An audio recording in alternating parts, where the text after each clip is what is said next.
All right, guys, good afternoon. Welcome to the International Association of Woodcarvers. Today is Saturday, October the 1st, the beginning of October 2022. And I want to thank you all for coming in today, taking time out of your busy Saturday afternoon to join us. Today, we've got a special guest on coming to us all the way from California. Mr. Chris Gardea is going to be on here in a few minutes. He's going to be talking to us about the Boy Scouts of America, the National Jamboree that's coming up, and talking to us a little bit about carving bolo ties and how all that plays together. So we'll turn it over to Chris here in a few minutes. Just wanted to tell you a little bit about some of the things that's going on right now in the wood carving world. Again, we just got back from the first annual CCA Carving the Rockies show last weekend. If you didn't get a chance to come out there, we posted a video from that meeting. Make sure you go on YouTube and check that out. And if you can, go ahead and make plans to be there next year. I think the dates are the 23rd and 24th of September, 2023. That'll be on a Saturday and Sunday, and it's well worth your time to come out there. Some fabulous carving, some great fellowship. It's really a great time in wood carving, and hope to see you all out there next year. Again, we plan on broadcasting live from that meeting next year. I've already committed to come out and actually do the broadcasting there. And hopefully I'll get the chance to meet a lot of you all in person then. On our meetings coming up, we're not going to have a meeting next week, so we're off on October the 8th. We'll join back up on October the 15th. What we're planning on doing, and Chris will get into this here in a little bit, we're going to do a fundraiser for the Boy Scouts for the National Jamboree that'll take place on the 15th. We're going to have a prize pack that we're going to put together, and we're going to auction that off during the meeting on the 15th. And all of those proceeds will go towards that National Jamboree that Chris will talk about.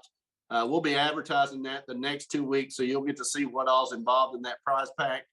But make sure you join us on the 15th so you can participate in that. And again, it goes out to a good cause. So hopefully you all will participate and contribute, and look forward to that meeting. On the 15th, we're going to have on Nikki Reese. Nikki's been on with us before. She does a lot of small gnomes. She's going to come on and do a painting demo for us. She's a fantastic artist, does great work as far as her painting goes, and she's going to come on and share that. On October the 27th, Bob Hershey's going to be on. He's going to be carving cottonwood bark, and he's going to be doing a cottonwood bark project for us then. He's also going to be holding a class on December the 3rd on a raccoon Santa. So I'm sure Bob will be talking a lot about that on the 22nd. On October the 29th, Rod Gatlin's going to be coming on. He's going to be talking to us about the Charlotte Woodcarvers show. Again, that comes up at the beginning of 2023. But he's going to be telling us about his wood carving journey and how he got involved in setting up shows, and talk a lot about that Charlotte show. And then on November the 19th, Ryan Olson is going to be coming on. He's going to be doing a demonstration and also talking about a class that he's got coming up. So we've got quite the lineup. I'll be reaching out to some people and trying to get some spots booked through November and December. We plan on having these meetings every Saturday, 3 p.m. Eastern Standard Time through Christmas. And so look forward to seeing that schedule come out in the near future. Having said all of that, again, we want to welcome Chris Gardea with us. Chris is coming to us from California. He's with the Boy Scouts of America. He's been carving bolo ties for quite a long time. He's going to take us through what he does as far as sharing with the Boy Scouts of America. And hopefully he'll do a little demonstration for us. So Chris, I'm going to go ahead and turn it over to you, and I appreciate you joining us today.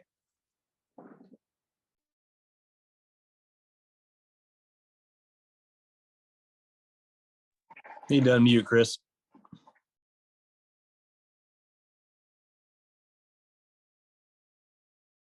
We good now? Yes, sir. Okay. Well, again, thank you, Blake and Dave. Appreciate this opportunity. This came about because on Facebook, a lot of people, for some reason, send me questions about neckerchief slides and bolos, like how to do the backs or what size. So when talking to Blake, I said, well, why don't we do this presentation one Saturday?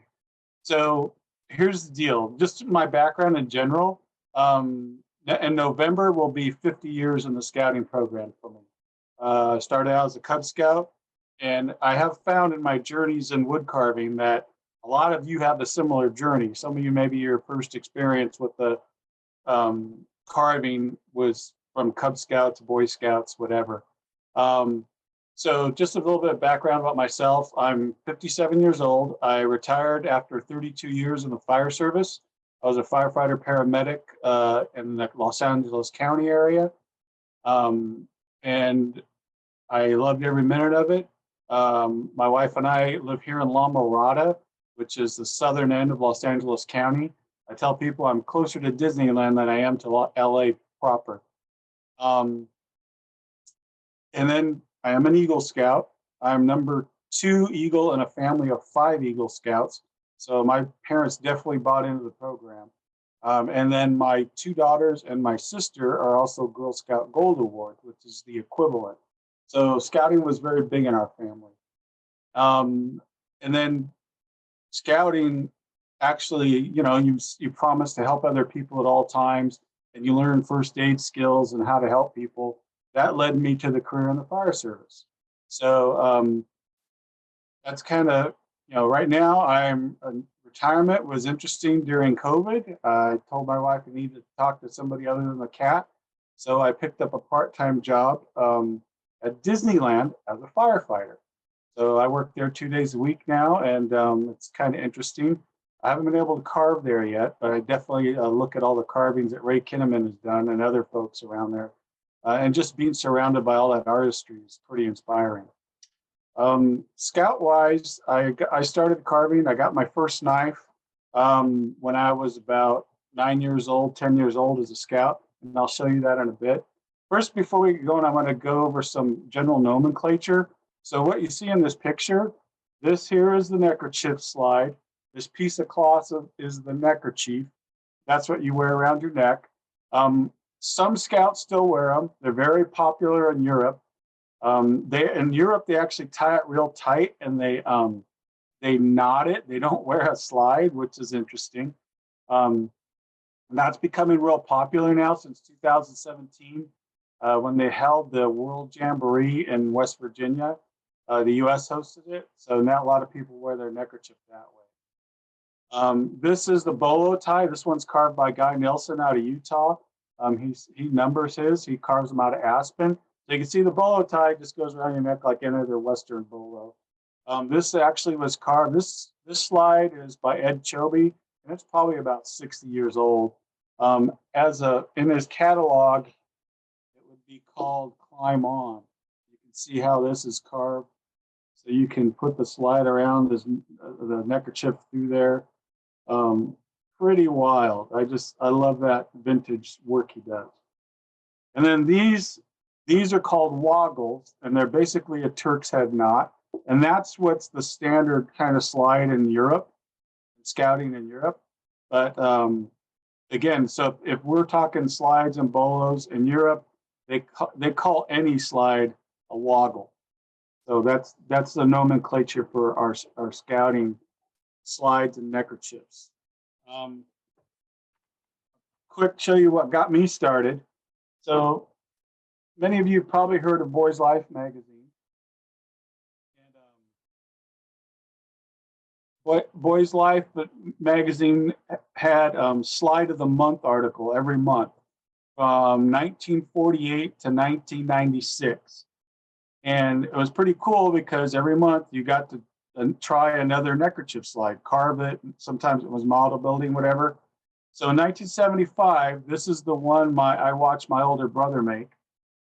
It's the center of my collection.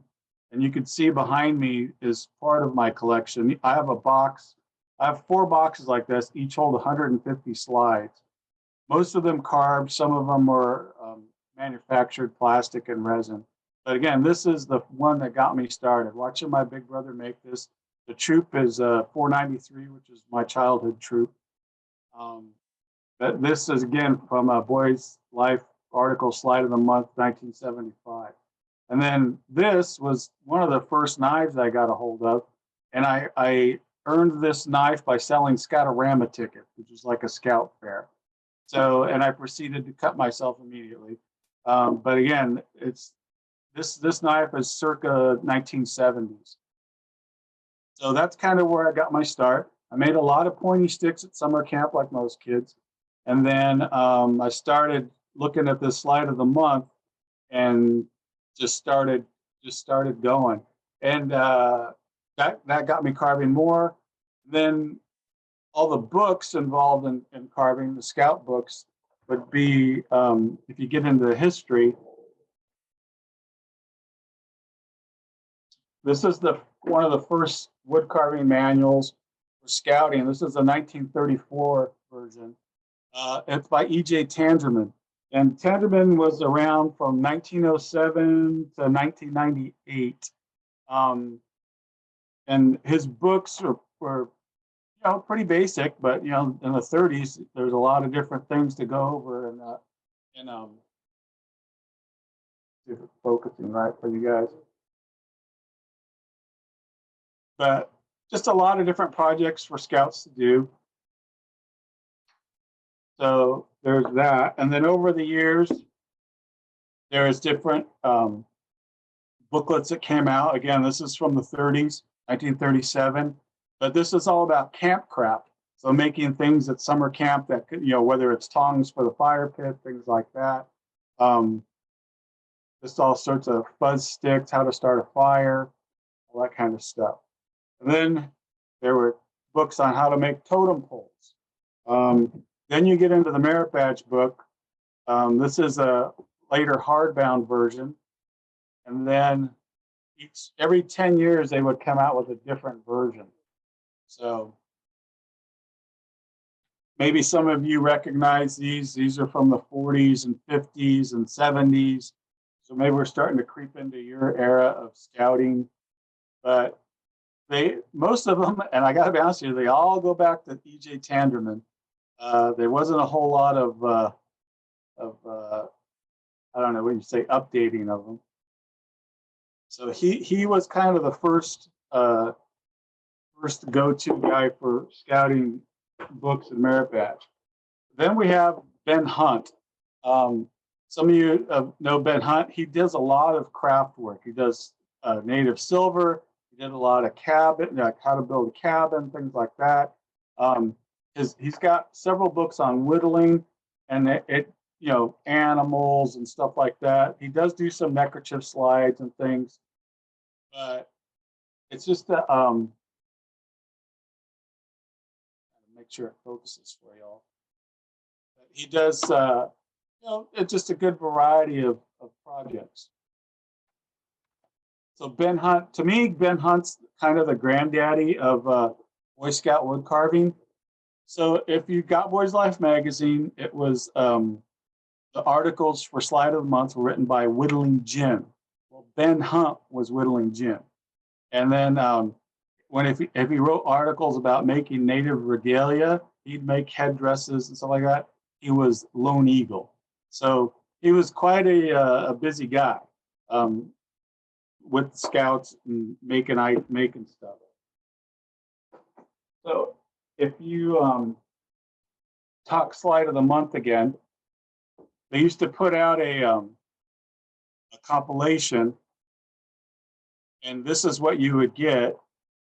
It would talk you through a slide project. You see the Indian chiefs, there's a set of moccasins. Some of it you could see as model building, things like that. There's the old, what is it, the peach pit monkey, just kind of some old school stuff.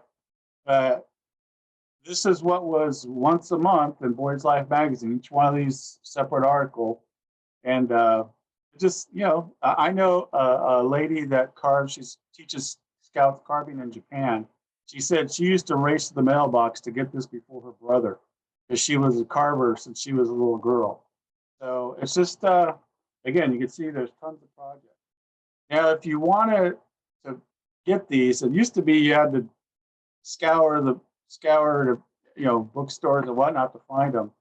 But you can actually go online. There's a fellow channeling whittlingjim.com, and I have this on a resource list after all this. but you can look it up, and he's uploaded most of these. So you don't have to look for this book. You can actually just go to the internet and upload these separate little plans for all these neckerchief slides. And again, that's Ben Hunt and Whittling Jim. The other thing we'll talk about a little bit is the methods we use for carving. First of all, National Jamboree. So Boy Scouts is obviously a nationwide program, and they offer all sorts of merit badges. I'm sure some of you got merit badges in leather work and whatnot. They have a merit. There's actually almost 140 merit badges now. So there's aerospace, there's rockets. I mean, anything you can think of, there's a merit badge for. Rifle, shotgun, archery, all the stuff you do at camp, snorkeling, there's everything. Wood carving has been around very long, was one of the originals, and it's actually one of the most popular at summer camp. So it's just it's everybody, it's kind of the quintessential scout activity, right? You want to you get a knife, you want to make something, right? So when we start a class, when I start a wood carving class, I make sure that I have a set of tools for everybody. Because the toughest thing that happens is everybody wants to bring their buck knife and their whatever, their hunting knife or whatever, and try and carve something. And we all know, if you've gone to any of these classes, that dull knives, somebody's going to get hurt, or it's just not the proper tool for it. So we start out with if we have access, we have a training video. And again, that's in my resource list. It's called, on YouTube, it's called capital WC Merit Badge. Our members of Brotherhood of the Blade, which are scout wood carvers from all over the country, which I'm a member of, they put together this tool. It's an 18-minute video that goes through the basics of wood carving if you're going to teach the merit badge, which is first aid, goes over each tool, how to identify it, and then how to use it properly. And then it walks you through 2 different projects. And so you're aware, to earn the merit badge, you have to show knowledge and safety of how to use the tools correctly. And then actually show that you can do something. You have to make 2 projects, one carving in the round and one relief project, or an alternative is a chip carving project. So we walk people through that. And how we do that is we have these practice sticks, and it shows like a stop cut or a V cut, notches, things like that. So before they jump on a project, we give them a piece of wood to practice all the cuts on. We go through the push cut and the stop cut and things like that. And this is basswood. We have a couple guys in our club, one in Virginia and one in Ohio, I think. They have all the stamps for this, and it is a chore to make all the stamps.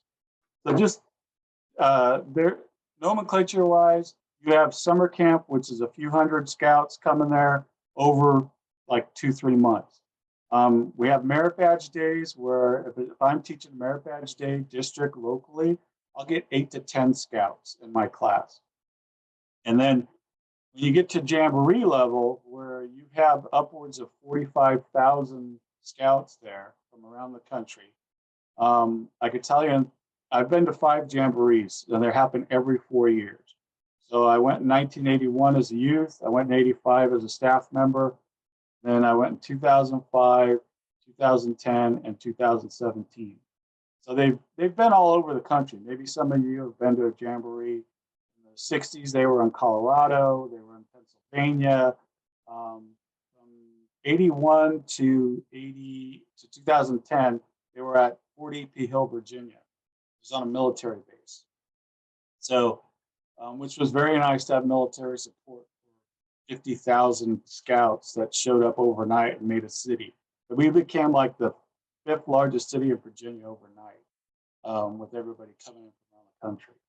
So now we have a spot in West Virginia, which is the Summit Bechtel Reserve. That's where Jamborees are held now.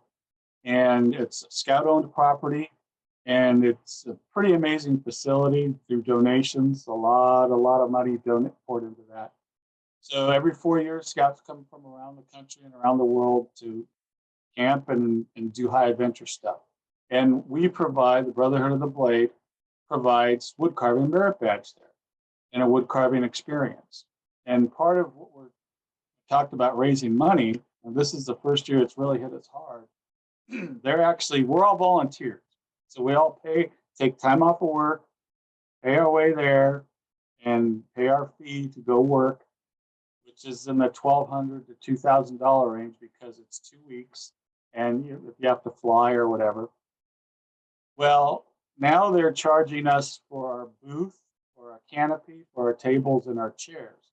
So if we want to go work there, they're charging us a $6,000 fee to provide programs for the scouts that want to do it. So far we've raised $3,000. And I got to tell you, honestly, 1,000 of that came straight from Rich and Holly and the Helving knife people. They auctioned off a knife. I believe it went for about 400, or 2 knives. It went for about $400. And the person who won that actually cut us a check for $1,000. So they put us halfway there with the money we already had raised. So we're still trying to raise money. Again, this is July of 2023. We'll be out there trying to share wood carving with kids. And the 2 things I live by, I've been sharing wood carving since 1988 as an adult leader, been a merit badge counselor. The thing I live by is a skill not shared is lost. We all have this wood carving as a skill that's been handed down. In some cultures, in Europe and things like that, they're wood cultures. Parts of Mexico are wood cultures. I don't know that the U.S. is as much a wood culture. Maybe it was back in the day when you had people, in the South carving stuff, folk art wise.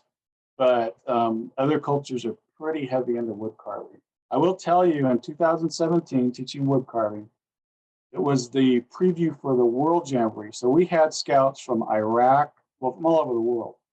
Iraq, Iran, but I remember the kids from Thailand and the kids from Ireland, Scotland, and England. They did not want to leave our booth. And I tell you what, the kids from Thailand, not being able to speak Thai, they loved the wood carving program we had. And it was just fun, and it was a challenge for us to teach, but we have visual aids, so it worked out. But again, so you can see this is a basic set we use. Yes, those are Helvee's economy knives. I picked these up from Rich and Holly many years ago before things got really scarce. I don't even know if they make the economy knife anymore. I turned to these in about 2016 because most of the stuff I used was a flex cut, Ramelson. You could see walnut hollow, things I could get on eBay inexpensively, and then I could tune up because I have a dozen of these kits.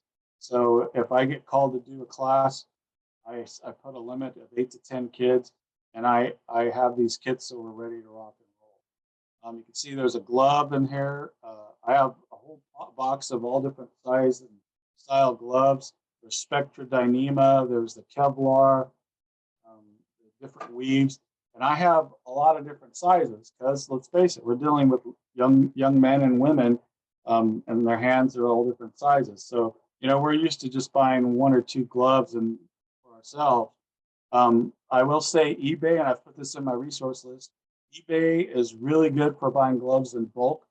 If I buy them in bulk, I get them for anywhere from $1.25 to $2 each. And these are Spectra or Kevlar weave.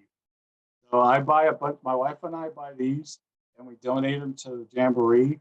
So in 2005, in 10 days, we had 800 scouts come through our booth carving, and we only had, I think it was 5 cuts, and 2 of those kids were not wearing a glove, and the rest, they were just inappropriate with their tools. So again, my idea is it costs so much to go to camp nowadays. It's about $700 to go to summer camp. To go to Jamboree for a scout, including a 2-week tour, it's about $4,000 with travel. So if you get stitches, your camp is done. So my wife and I always said, we could save a kid from getting stitches, we're happy, and they're going to still have fun at camp or Jamboree. Feel free if there's any questions. I know this is basic rudimentary stuff, but other tool we use a lot is, and this is old. Some people talk about sharpening. This is it's a tangerine thing, and it's in the Boy Scout book. Yeah, they'll sell you a stone, but this is they call a slip stick, and this is a 400 grit wet dry sandpaper glued to a paint stick, and I make them a ton at a time, and we teach scouts how to sharpen their knife. Because let's face it, stones are expensive. Stones break when you drop them. And every kid I even had, I've got my Arkansas stone from when I was a scout, little belt pouch and all that kind of stuff. But this, not only is it a pretty old way that Tangerman talked about, and it's in the Boy Scout woodcarving book, but I had a friend, Jörg Hummel, who's the only real master carver I ever knew. He was born and raised in Germany. He went through the whole German carving system, started as a youth at 14. He swore by the sandpaper method, and he showed me he would wrap sandpaper around different size dowels to take care of his gouges and things like that. But Jorg even swore by this method. So this, and then buffing or stropping is the way I sharpen. When I'm sharpening all these big sets of class tools, I do use a Burke system, just because I have so many tools to sharpen. The other tool that comes in handy, after you guys have seen these, this is a bench hook, just regular wood. It hooks onto the table, so you don't gouge up mom's dining room table. But it comes in handy, especially when we're doing relief carving and such. You could put your piece of wood up there, and you could get your gouge in there. And instead of a kid putting his hand here and doing that, which is a no-no, they can do that and sacrifice it into that piece of wood. Also notice, so usually to do the merit badge, it's done at camp, it's done 1 hour a day for 5 days, which for most of these kids, that's a good deal. Because they get tired. We've all been to renegades and roundups and whatnot, and our hands start getting tired, right? So what we like to do, and I'll watch the kids, is you start to see them get a little achy, and we have them stretch out during the day. Because if I'm doing a single day of this, it's an 8-hour day, like a school day with a lunch break. So I'll watch them, and then what we'll do is I'll have some kids, they're either gripping it too tight because they're new at it or whatever, and they get fatigued easily. And this is new muscle memory for them. So this bench hook really helps a lot. And a lot of times too, these smaller kids, we get them to stand up, and they could get their weight and their muscles behind it. So bench hook, I have a milk crate full of these. Usually end up when I teach a class.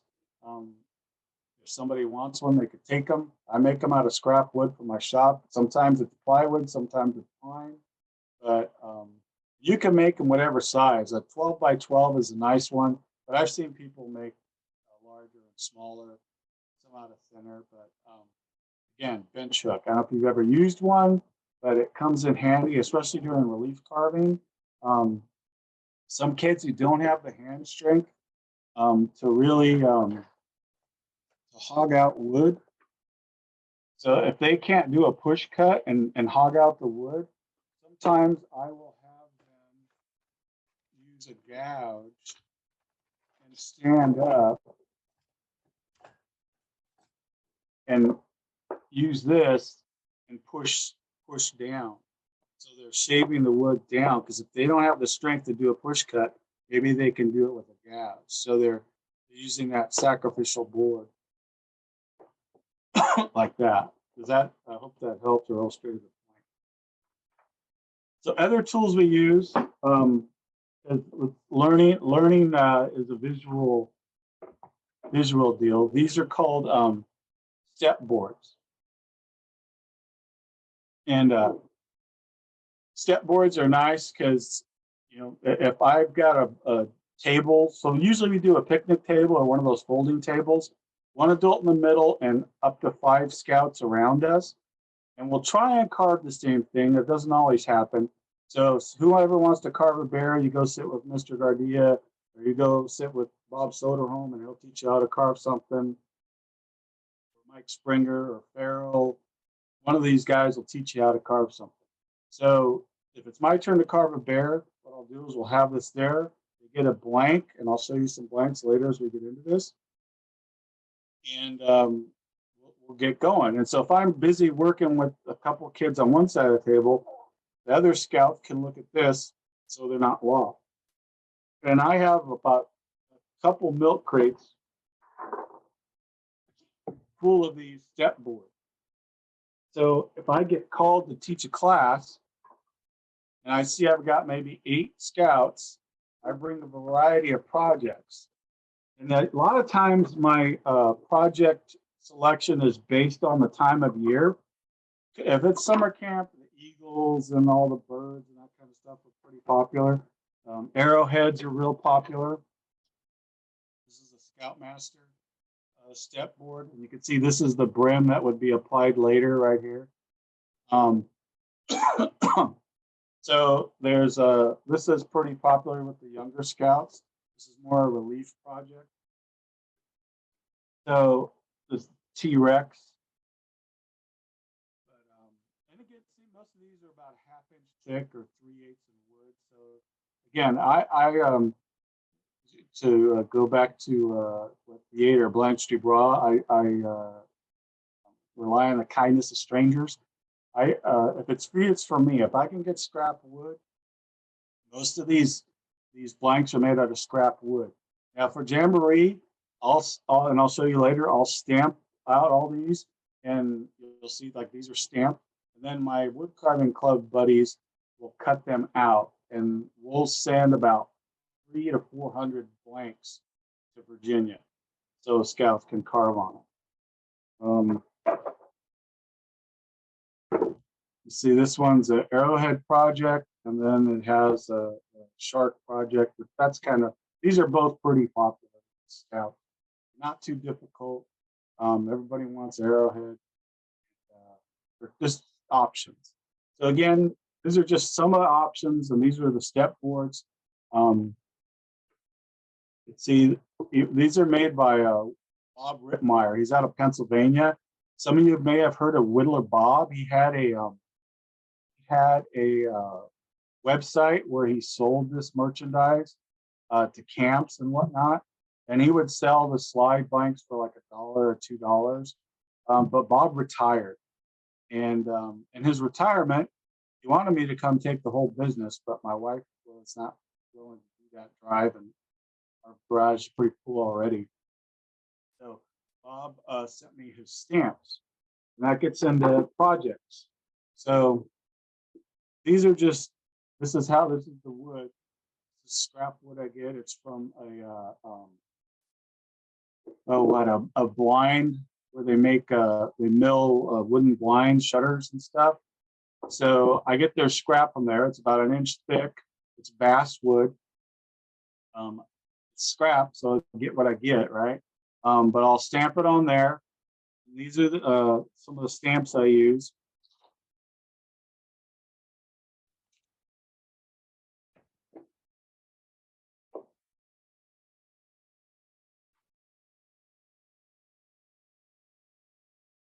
These are wooden stamps, carved like an Indian head.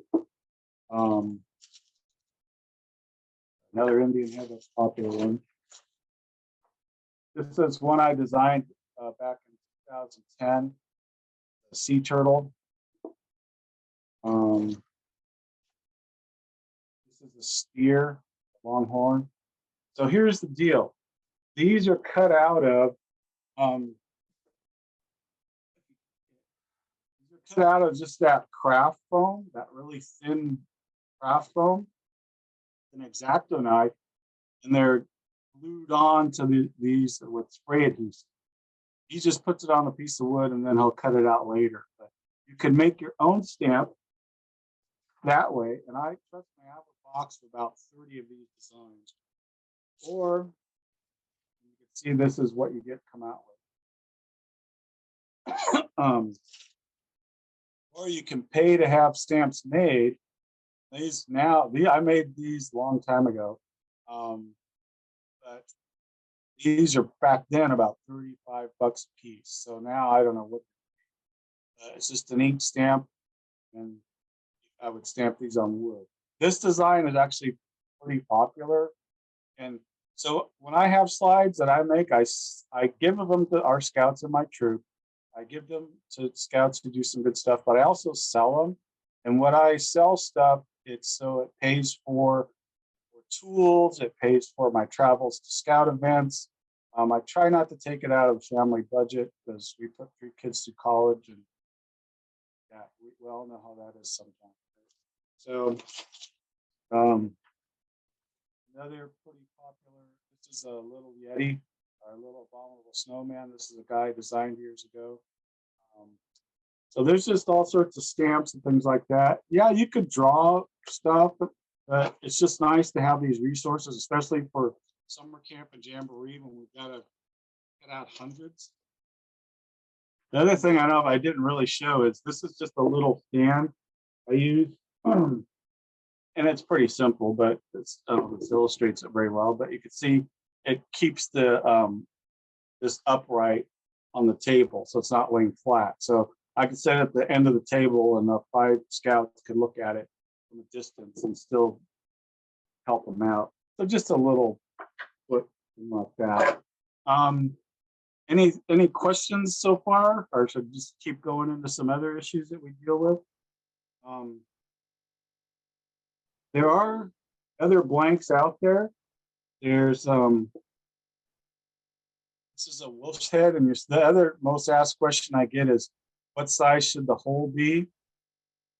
So there's a couple different ways. There's this way, which is just a little wooden loop I make, and I've done that on the bandsaw. I actually do it with the dado blade on my table saw, and I just make a bunch of slices, and I have a bag, and what'll happen is that'll get glued on to the back. That's where the kerchief goes. Okay. Or this hole is like a 5/8 to 1/2 inch diameter hole. Then you carve the wolf's head out of it, or dog, or whatever it is, and then there you go. That's the blank for that. This is Order of the Arrow, arrowhead, an arrow, and then you can see that some people would affix the loop to the blank. I don't care for it that way, but you know, whoever's volunteering to do this, you get what you get, and I'm not going to complain. Most of this is pine. Some of the older ones are, I mean, most of it's basswood. Some of the older ones are pine. Maybe this is a trip down memory lane for some of you. If you're an older scout, their scouting is Hey, always Chris, put can out. I ask a question? Yes, please. For one, I always want, and I never had a chance to ask you this before, but how long have neckerchiefs been taught to the scouts? And on top of that, how many events do you actually attend throughout the year? So are you saying neckerchief, the cloth piece, or what are you talking about? Are you talking about the slide? The actual slide itself. Okay, How long so have this, those been taught to the scouts? I would say since the beginning, since 1910, because scouting in the U.S. came in 1910, started in England in 1907. But I would say at least at the beginning, because they did teach you to tie a knot, kind of like the cowboy knot. And then eventually they, you know, of course, you got to get your money, right? So they would, National Supply would issue a store-bought slide, a metal slide. And then I think when more handicraft stuff came about, again, this would be 1915. So they started, you know, the option of making your own. And I do know, like I said, in 1948, that's when Boys Life started the article. But I know before that, there were other handmade slides. And actually, some of the promotional pictures I put on Facebook for this, maybe you noticed there were some baggies, like freezer bags of slides. Sad story is, those are from the National Scouting Museum in New Mexico. And it was in Texas before. I've been privileged to go through the National Scouting Museum and look at their slide collection. They have thousands of slides in baggies, boxes, A lot of them are wood. They're old. I mean, pretty impressive, but they don't have the staffing to catalog them and put them out there, which I think one of these days I'm pretty familiar with the people there at the National Museum. I actually carved the key for the grand opening museum at the National Scout Museum in Cimarron, New Mexico. And that big key hangs in the office, administration office there. But I don't know if that answers your question about how long. It was pretty quick after, because some of those books I showed you were from the 30s, and then even before that, I know there was some scout books. I don't have one of the originals of 1915. I'm not going to spend that kind of money, but they go pretty far back. And then your other question was, we talked about the slide. Was it, oh, how many events do I do? So it just depends. Me personally, I usually do 3 district-wide events, which is a merit badge day locally, which encompasses several cities. But that is wood carving is not the only merit badge offer. They'll offer, fire safety, first aid, citizenship in the community, all the pretty much the basic ones. I'll be honest with you, most scouts do wood carving at summer camp. That's kind of the quintessential place to do it. But some want to do it. And I will say, here in Los Angeles, we have several scout camps. We have camps on Catalina Island. We've got camps on the waterfront, the Pacific, and then we've got camps up in the local mountains about 30 minutes away. So it's pretty nice if I get a call to go teach at the beach. We set up and have a nice view in the morning, and it's pretty nice. I will say again, skill not shared is lost. And my one joy or reward in volunteering with this is we're sharing the pride in craftsmanship. You all know how you feel when you finish something project. I gotta tell you, 11-year-old kid, 14-year-old kid, seen them, they didn't think they could do this 2 hours ago or 3 hours ago. They didn't even know which end of the knife. But we go methodically, step by step, on how to handle the knife, which tool does what. They get to practice with it. And all that takes really about 40 minutes. Because again, we have a method, and we just work on those 4 tools: the U-gouge, the V-gouge, a flat chisel, and a knife. They grow some proficiency in how to use those, but let's face it, when you first got a pocket knife, you just did the old hack of it, right? You just went for it. And we all know that doesn't get you anything.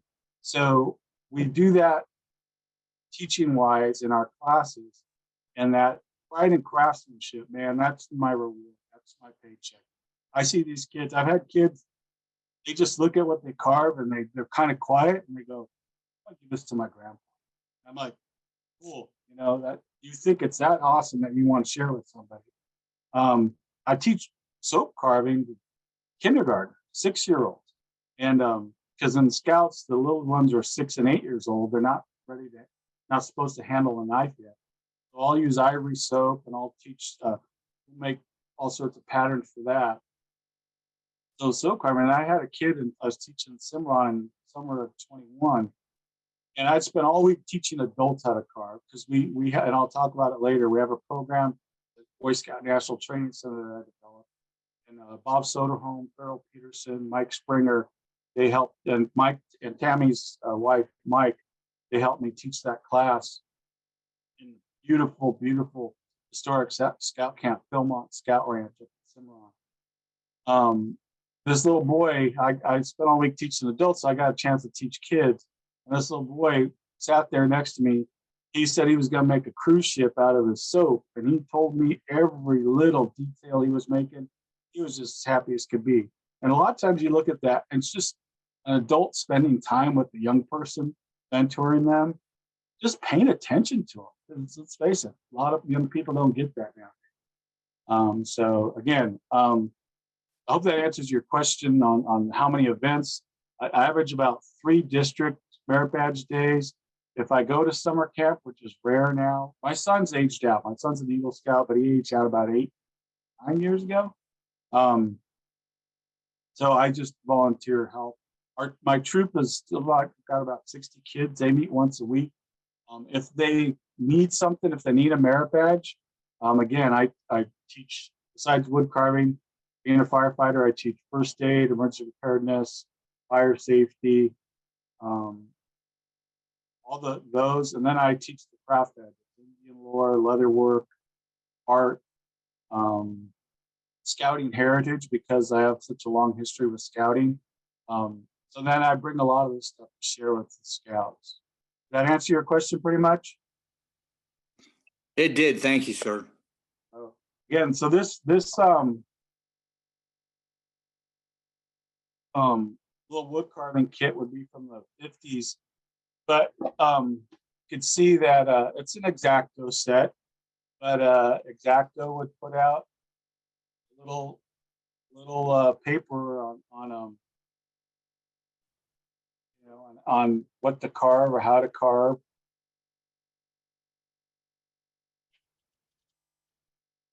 So all these little projects. And you can imagine being a kid getting let loose with all this stuff, right? So it's just all these historical kits that I find once the, you know, eBay's a dangerous place, right? Some of you might be a little more familiar with, this is a Woody set. This was like the standard kit at summer camp. This here is Cosmo, the Cosmic Crow. And my younger brother, who was the handicraft director at our camp at Lake Arrowhead, hates this guy because every kid did it because it was the easiest one. Again, you see the holes already drilled through it. So you're just carving that guy. He hates it so much, I had to carve it. I made one for him for a Christmas ornament for his tree. So you know how brothers treat each other. You can see there's Paul Bunyan, there's the scout sign, Chiefs, there's a Hopi Kachina, Indian chief, and there's a steer complete with the extra wood for the camp. And again, there's that craft knife, first one I got. And then you can see there's a step by step on how to do all that. But man, as a kid, I got a hold of this stuff and I was it. There was no internet, right? It was all books and magazines. So yeah, it was. This is kind of how I learned wood carving, and I had a blast. And it's been a lifelong hobby of mine. And again, I enjoy sharing it with young people. Again, these might be the other ones. Maybe some of you have seen over the years. It's those same kits. And these are out of, some of them are basswood, but most of them were sugar pine. They carved okay. This one's got a little age on it. But again, these would be from the 60s. This is more the 80s and 80s. This is like the 80s. Sadly, they kind of went away from that. But for somebody who likes carving or collecting Kachina dolls, this was a kit they put out in the 60s. It was a Kachina doll kit, and it's out of pine, sugar pine. You can see it's got the official Scout logo on it. Some directions on the back. Again, it's just fun stuff, you know. I dig all this kind of stuff. They had other little whittling kits. You could do a cat, a dog, a deer, and a rabbit. It just came with the outline. That was it. A little blank, and there's a knife. This is the little hook knife it came with. Just stuff like that. I find here and there. Just kind of the history of wood carving. I think this is a Scout wood carving. I think this is a pretty slick idea.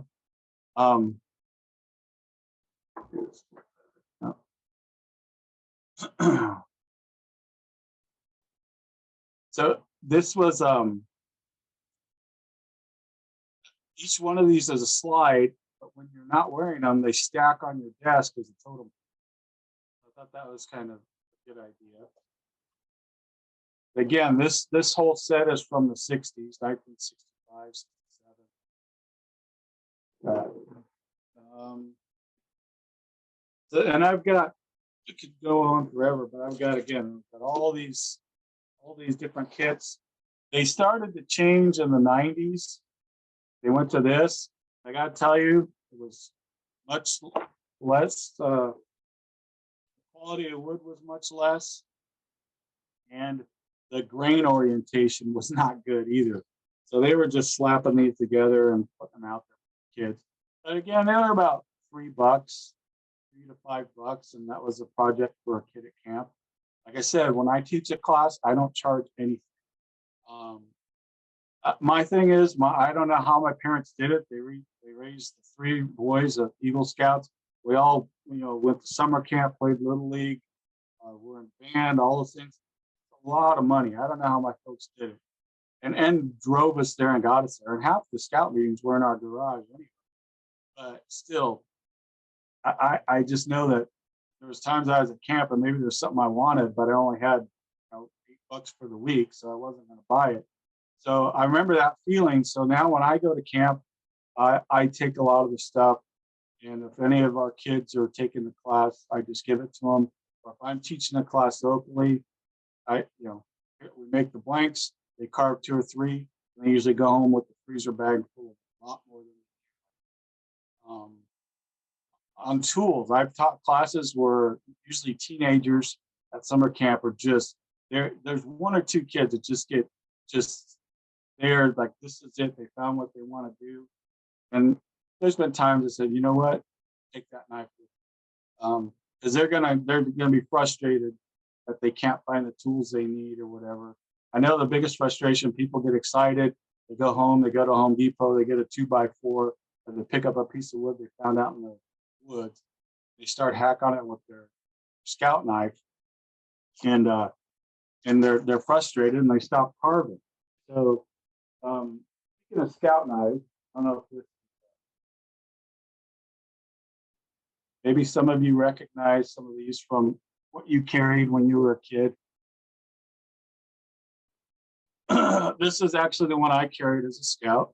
This is the one I started out with. That's a Cub Scout knife. Again, this one's like circa 70s. These are considered Boy Scout whittling knives. You see, they all have that fleur-de-lis shield on them. I don't know if that's washing it out or.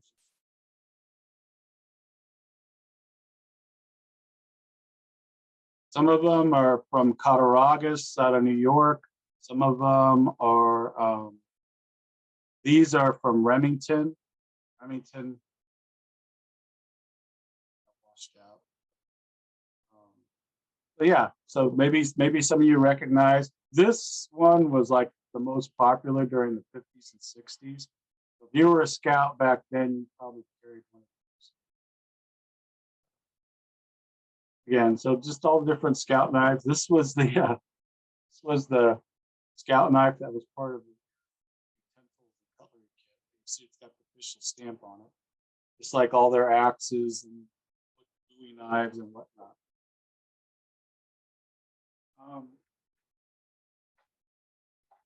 Just some other tools. This is the official scout kit. Again, this is from probably the 50s and 60s. And this is out of Cattaraugus, New York. But, nice quality palm tool. Nice little box, comes with a little stone. I'll tell you, we talk about the Jamboree. We try to get corporate sponsorship.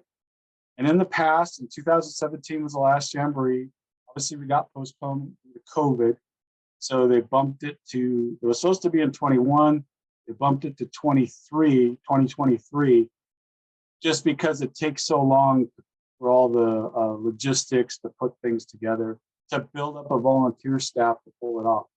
So the 2 companies that used to support our wood carving booth was Woodcraft and FlexCut. And FlexCut actually put the Jamboree logo in 2001 on the tools they donated. So see, here's a couple gouges. That's the patch that was the Scouts got in 2001, Jamboree patch. So hopefully that's pretty cool. They did on the knives as well. But so far, we've reached out to them. We reached out to Case Knives usually gives us a bunch of swag, hand out to the kids. So far, we haven't got any response from any support this year. So again, we're still hoping, it's next summer, maybe they'll step up. We'll see what happens. But I don't know what happened, or things are tough all over. But we're a volunteer organization, just trying to share knowledge, right? Hey, Chris, tell us again a little bit about how much you need to raise, when you need to have it by, and maybe tell us a little bit about the QR code that you have available. So we have to raise $6,000, and that's just to have a booth, tables and chairs over our head, so we have a place to teach. Everything else we provide. We pay our own way to get there. We pay for our own tools, and we share tools, whatever, with the kids. We pay for our own travel. Like I said, it's for an adult to go and teach. Just the registration fee is $1,200. That's not counting your travel fee. Some people drive there. I usually fly there. But it's just, I'm not going to this one, just so you know. I've done 5, and in the past we had a staff of 30 carvers. They've cut us down so much. They limit us to 15 staff, and our booth size is a third what it used to be. We used to staff over 20 tables to carve at. We're lucky if we get 6 or 8 tables now. So I don't know what's going on. We're just volunteers, but we're trying to again raise $6,000. That's the fee, so we can just have a tarp and chairs and tables to teach at. We bring everything else. This is a QR code if you get on that. And again, you could contact me via Facebook if you need to, Messenger, or I'll even give out my email. If you have any questions, or you don't want to go through all this rigmarole. Some people I know don't like to do electronic things with money. I get it. You just want to send a regular check, we can make that happen too. Me personally, besides donating all the wood planks that I showed you, I'm carving a set of 8 chief heads right now. Kind of like I showed you before, kind of like these guys. And when my slides are finished and painted, to collectors, they go for about the $50 range. I've been fortunate enough on eBay where they've sold for $175. But what I'll do is I've had 8 of these. I'm got a commission already, and that $400 will go straight to that fund. So if I'm not giving them money, I'll always try and raise funds for them. Just so you know too, the organization we call ourselves the Brotherhood of the Blade. This is the logo. You can see that's the merit badge, the scout letter. One of our guys just made these because again, there's probably about 30 to 35 of us from all over the country. If you've been to a Renegade in Tennessee, or if you've been to the Roundup in Utah, you probably know some of the Brotherhood of the Blade. Like I said, Bob Soderholm out of Virginia, he's a regular. He'll be at the Renegade this month. Stu Estrade, who usually goes to Renegade. Bob and Lindsay Noble out of Georgia. They're part of this organization.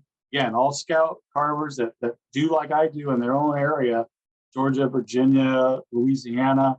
They volunteer just like I do to deliver the merit badge to scouts all over. So again, the money we're raising, it's actually due in November, or at least the first payment's due in November, this coming next month. Mike and Tammy Springer are the people that run the Jamboree. So that's what we're trying to raise money for that, just so we can have the privilege of sharing the craft with kids. Again, this is kind of new. In the past, it's never been that rigorous. But hey, let's face it. Some of you may have heard of the bankruptcy issues the Scouts have had. That's already been settled. And I can tell you across the board, scouting has gotten more expensive. But again, I still think it's a good deal. I put my kids, all three of my kids did club sports, whether it was volleyball, soccer, whatever. That is twice as expensive as scouting is. My son played high school football. That was pretty darn expensive. And that was a public school. I didn't know how I would pay all that much for that, but I did. So let me tell you what, this Jamboree is for the Scouts. I'll tell you about another opportunity. Something I developed again. It's at Cimarron, New Mexico, Philmont Scout Ranch. You can look it up on the internet. There's something called Philmont Training Center. That's where people come from all around the country to learn how to deliver scout programs. And after hanging out with all these Brotherhood people at the Jamboree, I thought, well, how come we don't have, I go, the only time we trade ideas or whatever carving is at Jamboree. And I came up with this idea, well, why don't we meet somewhere else where it's just the adults and we can bring all our different projects from our different regions of the United States and share. So now when I go back to teach in California, I could show them some other project from New York or Virginia or Idaho or something. So I developed that program in 2013. I wrote it up, and it's a week-long program, carving in Cimarron, New Mexico at the National Training Center. The Boy Scouts, it's a pretty fun setup because, again, it's like one of these renegades or these roundups. We actually call it the Philmont Roundup. And this here is the brand, the cattle brand. This is the horse brand. It's an actual working cattle ranch. It's almost, gosh, I can't remember how many thousands of acres it is. Scouts come from around the world to back. Anyway, something to look at, Philmont Training Center. Our next week or plan is summer 2024, because most of the people that go there are the ones that teach Jamboree. But we got a lot of new folks last time. We had one in 21, and it's nice to see people go out and take the things they learn and share it with the Scouts and promote carving. I will say too, something to think about. I know one of the problems, I belong to several clubs here in California. I think Dave Stetson could tell you, he's been out here, that the California Carvers Guild has a lot of chapters. I want to say at one time we had 30 chapters in the state of California. In my area alone, and on the Orange County, LA County border, I'm within about a half-hour drive of 6 chapters. And I used to go quite a bit. Now I go to maybe a couple chapters. That's how I learned a lot. Back, I was carving before there was internet. So going to club meetings and learning from other people was a big deal. Now we have the availability of Zoom. There's so many books out there, things like that.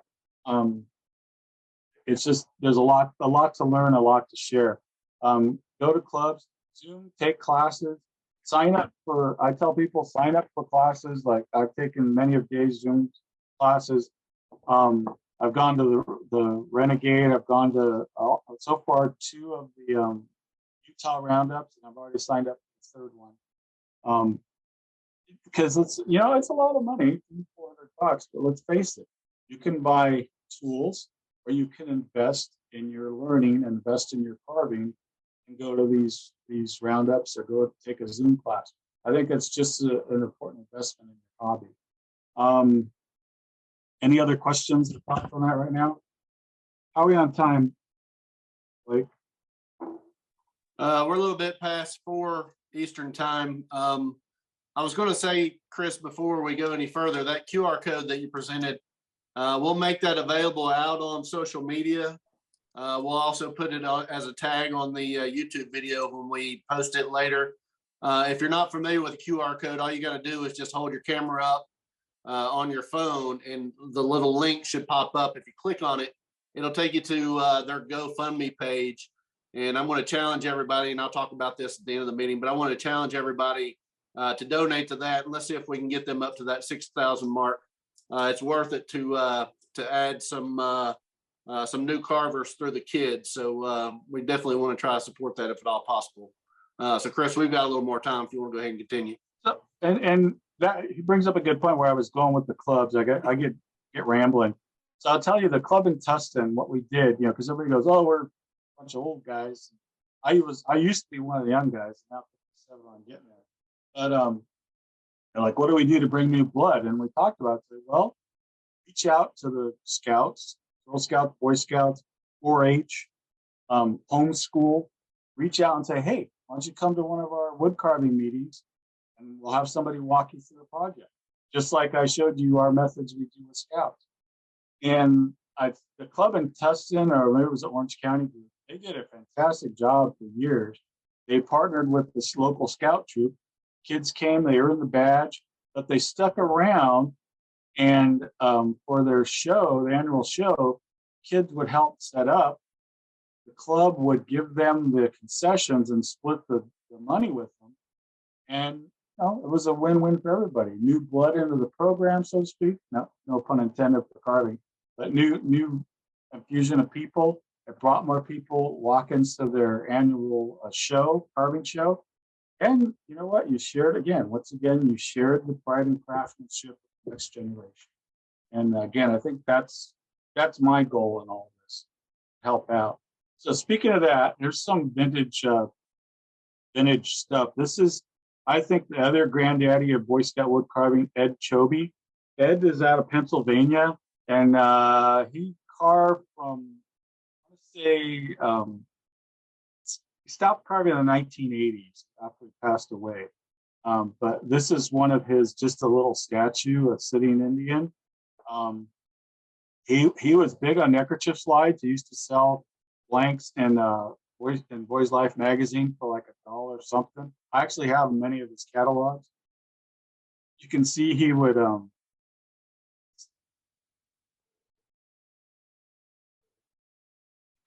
include some plans cut by cut for each one of his little chiefs. And again, they had names for them. And then this is the blank you would buy. It was usually like $1 or 75 cents mail order. You could see it had the hole cut in the back, so you could put your neckerchief there. Out the bottom. Then you could buy a plaster go by or step for it. That could even be a neckerchief, but he sold these plaster pieces as a go by. And then you were all directions. Maybe this is what you ended up with. This is an original Ed Chobe carved neckerchief slide. And this is probably older than I am. It's probably over 60 years old. He used a pretty good paint scheme. You could see a lot of these pieces are his, so they look alike. That same paint scheme, yellows, blues. Each one of these has a name. I'll tell you what, there's a fellow in Illinois named Bruce Shelley, who's like the premier collector and historian of Ed Chobe's work. And Ed was out of Pennsylvania. And he was a great carver. I think his economy of cuts, his simplicity of cuts, I mean, the shadows, and he had that style where all his little guys were looking sideways. He has a little bit of character. That red and yellow, that was his color scheme. Again, this one's a little chipped, but see the hole there for the neckerchief to go through. I was fortunate enough to acquire these over the last 30 years of just collecting and looking for stuff. And I didn't have to pay crazy prices because back then people didn't know what they were. So I was just happy to get a carving. A lot of times I just buy a pile of carvings. Some of these would be in there. Because again, he sold mail orders through Boys Life magazine. But this is one of my treasures. This is a step stick for a profile face, a native face. It even has his name on the back. Sorry if that. Chobe, his address in Pittsburgh. But this is out of pine. This is an original, but you can see that. I love that piece. Just very simple cuts. It's just a step by step. This is a kind of a rare piece. Again, one of those large sitting Indians. It's actually a candlestick holder. Only two of them. Bruce Shelley has the other one, and Bruce was kind enough to let me acquire this one. So, and this is probably just about 14 inches tall. But again, this is Ed Chobe. Again, he's the granddaddy of Boy Scout carving. From about his heyday was from the 50s through the 70s, and that was this is one of his boys. It was a Boy's Life Slide of the Month. This is John Henry, folklore character. And again, you could see your neckerchief would go through there. So just fun stuff. Just to always look for stuff. I don't know what's going to happen these later on, because you can find some of these on eBay, but the prices are a little crazy. They're up to $200 now. I do have about 80 of his pieces, and I did not pay those prices. Again, it's just knowing what you're looking for and being aware of what's out there. More of his step by step. This is Big Jaw. That's Indian face. And by all means, if this is something people are interested in, I've copied these and shared these. I could post them on Facebook. You can email me. I send you copies. It's just they're fun projects, and they're small. That's the one thing about I've learned from Dave. I've learned from Rich Weatherby and Chris Hammock, and Brian Olson, and Wayne Gosnell. Like any art, practice. And the good thing about these slides, they're small pieces of wood, 3-4 inches, half inch, or maybe if it's Indian head, these are 3.5 inches long by about 2 inch. I cut these out of a 2 1/4 piece of wood, excuse me. So these are sketches. It's like if you were sketching and practicing, you can do these little sketches to maybe work on a smile, work on a nose, work on eyes. It's practice. My attitude is everything's practice till it becomes a masterpiece. And I tell that to the kids. A lot of times, let's face it, if you're going to be a merit badge counselor, some people ask me, well, you're going to sign him off on that because maybe it didn't come out as well as you hoped it would. My whole attitude is, and if you're a merit badge counselor, can't ask them to do any more than what's in the book. And there's 8 requirements. But no more, no less. But if I watch a scout do their darndest, try their best, and maybe it doesn't look like the cat or the arrowhead or the turtle they were supposed to carve, we carve a lot of we set them up for success. So, sorry, we're going to carve a little turtle. I don't throw an Indian at them right away like that. We're going to carve a bear. We're going to carve, it's Christmas time, so let's carve a little Christmas tree guy. So, I'll bring that blank and we'll carve it. We've carved pumpkins during Halloween, stuff like that. Again, set them up for success, because then maybe they're going to get hooked on carving. If I give them something and they're not successful, they're unhappy, we're not going to get anywhere. So again, these you could see these little slides, simple carvings. They're fun carvings, they're sketches, and you can turn them into anything. You could go as detailed as you want or not. But usually when I have to sign a scout off, it may not look that way, but I see they tried and they learned something. Some kids kind of come to you and just, look, I'm done. And I go, okay, let's take a look at this. What can you do better? How can we improve it? And they'll go back. So, I'm not a dream crusher. That's, we try to promote and be happy and be nice, and just make sure people are doing safe. And maybe this, like myself, maybe this becomes a lifelong hobby. I can tell you, after working the streets as a firefighter paramedic in Los Angeles County, wood carving is my therapy.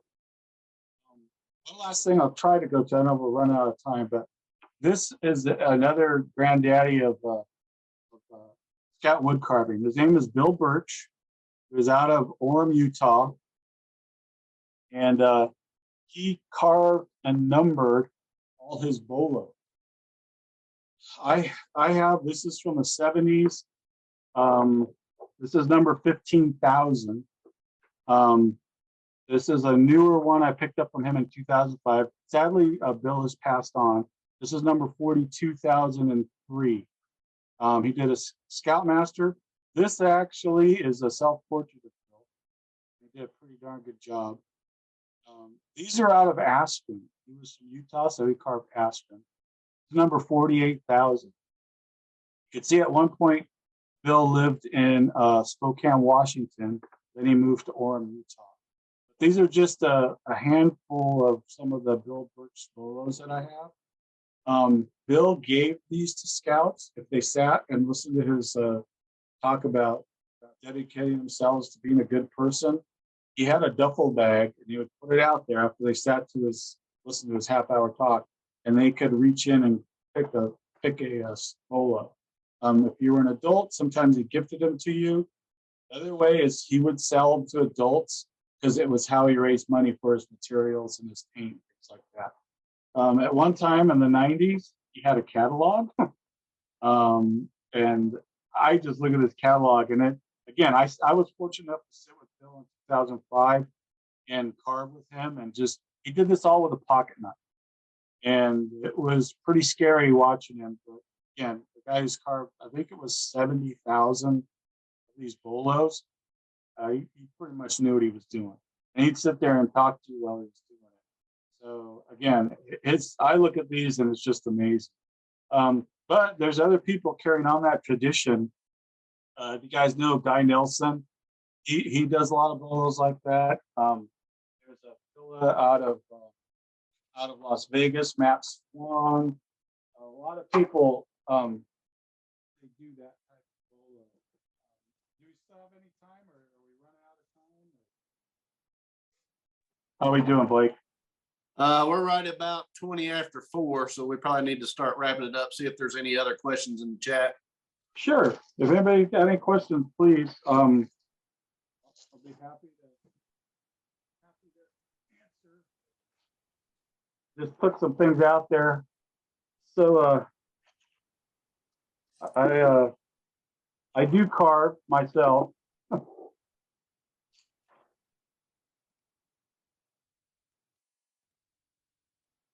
If somebody wanted to get one of those from you, Chris, can they do that, or is it something that you just primarily do for a hobby? You know, I do for a hobby, but you know what? Especially since we're trying to raise money, we could figure something out. Because again, if I sell anything, like I usually give a handful of slides to my Scoutmaster here in Whittier, and he gives them out to kids when they do something good.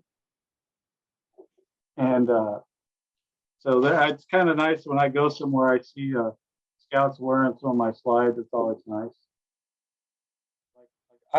Blake and I were talking earlier. I like doing that. I've covered a lot of cowboys and Indians, but I like doing some offbeat stuff. There's a headhunter with the skull on his earring.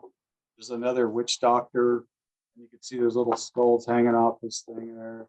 Did a spaceman.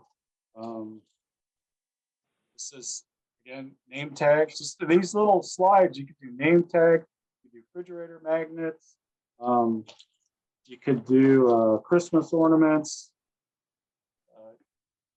Guy Nelson got me motivated to do that. That's Mater Dracula for Halloween.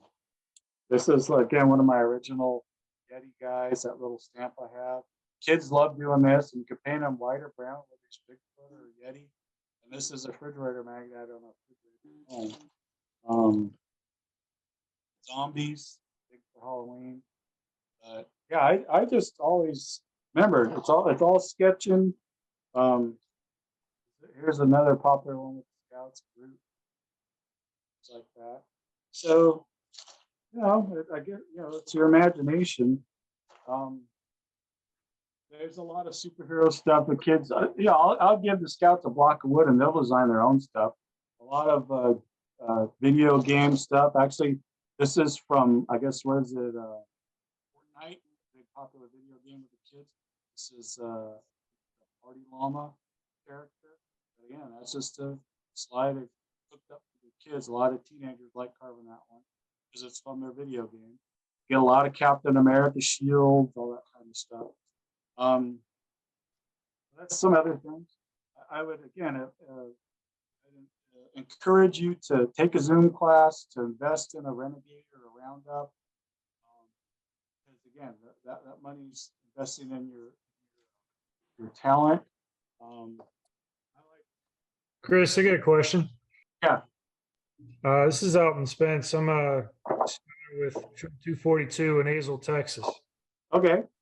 Does Brotherhood of the Blade have any resources published somewhere for a lot of what you talked about today?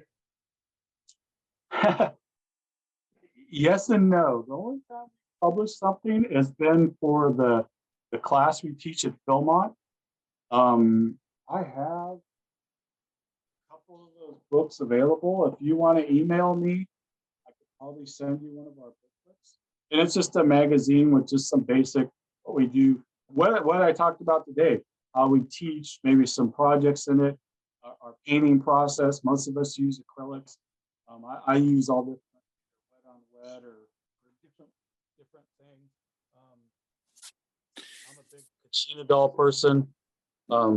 So this is like that's a different paint scheme. Other projects, I'm a Star Wars guy, so I turn that guy into like a Star Wars figure. But to answer your question, we don't have anything published wise, but I do have some booklets I can make available. Hey, Chris, do you have the paperwork on that I can't think of the gentleman's name, the vintage carver that did the Indian Chief where it was hollowed out in the back? Did I show it to you, or is it? You showed it just a few minutes ago where The Ed Chobe piece? possibly it had the head bonnet on, and instead of the slide part sticking out, it looked like he hollowed it into the wood for the opening. Yeah, that was the Ed Chobe piece.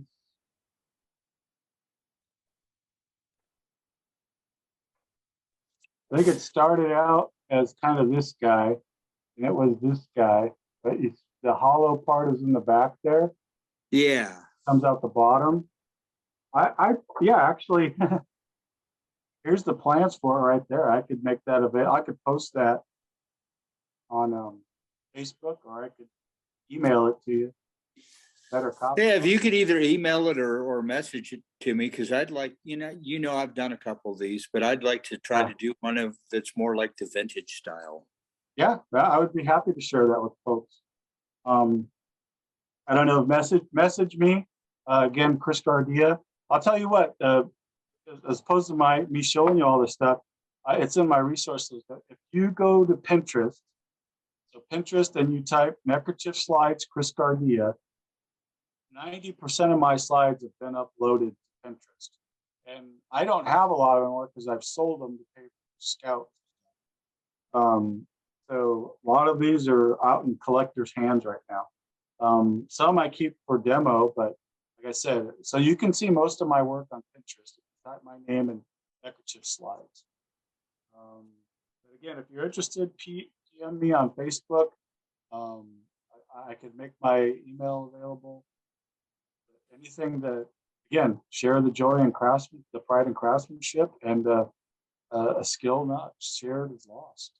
Let's face it, how many young carvers are out there? Where's this craft going to go when we're gone? Chris, I'm gonna go thank you. ahead and break in now. It's about 25 after 4, so it's probably a good time to go ahead and start drawing this to a close. I want to say thank you for coming on today, and thanks for sharing all that you have. There's tons of information that you shared with us, and a lot of history there on the Boy Scouts that I haven't heard. So this is definitely going to be one that I'll go back and rewatch probably a few times and do some research on some of the slides and stuff. I'm familiar with some of the people you've talked about, and so it's great to see some of that work. Want to, again, challenge everybody to contribute to this National Jamboree, the fundraiser that he's doing. Again, we're going to put together a prize pack. It's going to be stuff that we draw from International Association of Woodcarvers, and Chris is going to donate some stuff, and we're going to put a pack together that we'll be auctioning off on the 15th meeting. And all those proceeds are going to go towards this National Jamboree. We'll post that QR code. Again, you can just use your phone, go out, scan that with your camera, go into the fundraising site there and contribute if you want. But I'd like to see us try to push towards that 6,000 mark if we can. Just wanted to tell you all a little bit about what's going on as far as workshops, like Chris talked about. I highly encourage people to take online workshops if you get a chance. Dave Stetson started one today on the bookworm seated reader guy. He's also going to have another class coming up on November the 5th. He's going to be doing a Santa class. There's a rough out for that, so you'll need to contact Dave so that you can see about getting that rough out, I think, from Dwayne Gosnell.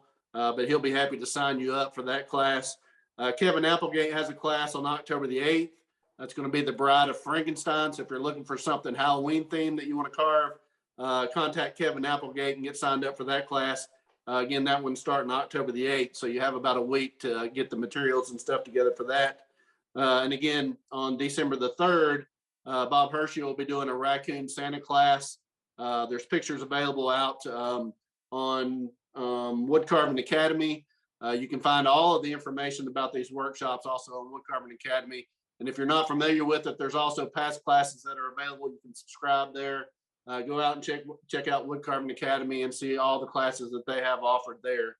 I want to thank our sponsors, the Whittling Shack, which we just signed up with. We're going to be offering some gift certificates for them coming up in the near future. Helvey Knives is always good to contribute knives. We're going to have some knives from them that we'll be auctioning off to go towards continuing these Zoom meetings. Again, Woodcarving Academy and Chipping Away also has offered up some gift certificates, so we'll have those available as well. So come back and participate in some of the auctions and giveaways that we'll be having. Again, Chris, I want to thank you for coming on today. I thank you all for taking time out to join the International Association of Woodcarvers, where carvers are helping carvers. Again, we'll be off next Saturday. We'll join you all again on the 15th at 3 p.m. Eastern Standard Time at this same number. And we hope to see you all then. Thank you again for joining us.